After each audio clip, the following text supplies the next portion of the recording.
Now when he had finished speaking to Saul, the soul of Jonathan was knit to the soul of David, and Jonathan loved him as his own soul. Saul took him that day and would not let him go home to his father's house any more. Then Jonathan and David made a covenant, because he loved him as his own soul. And Jonathan took off the robe that was on him and gave it to David, with his armor, even to his sword and his bow and his belt. So David went out wherever Saul sent him and behaved wisely. And Saul set him over the men of war, and he was accepted in the sight of all the people, and also in the sight of Saul's servants.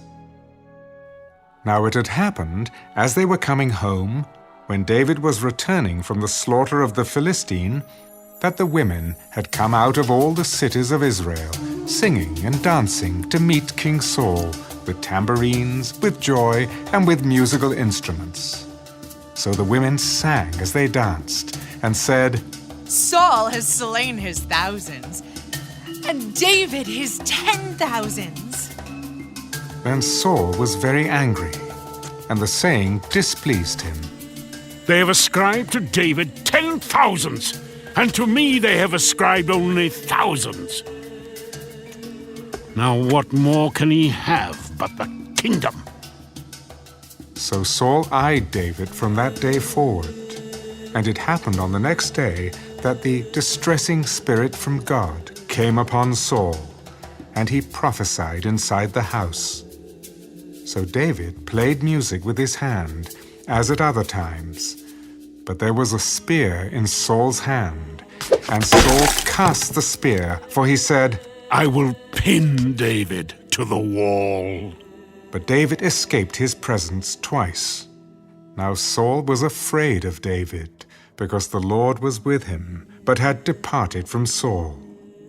Therefore Saul removed him from his presence, and made him his captain over 1,000. And he went out and came in before the people. And David behaved wisely in all his ways, and the Lord was with him. Therefore, when Saul saw that he behaved very wisely, he was afraid of him.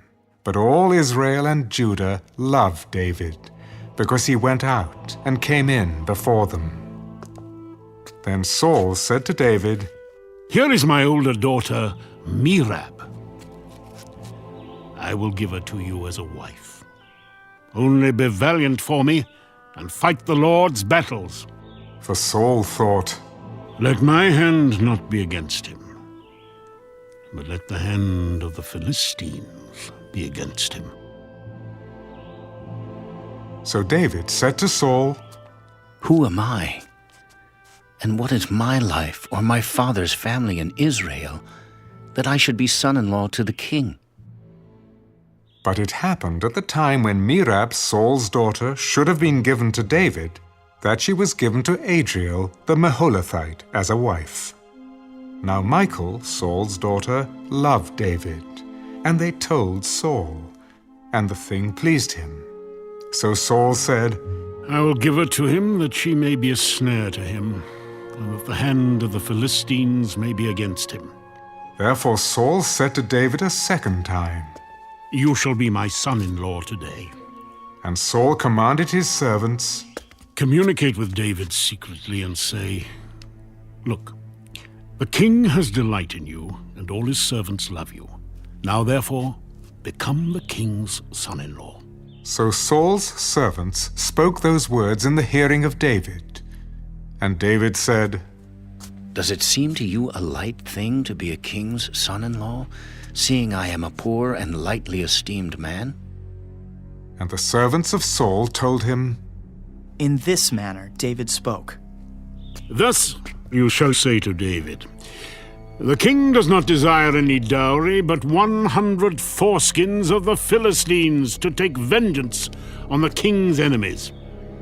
But Saul thought to make David fall by the hand of the Philistines.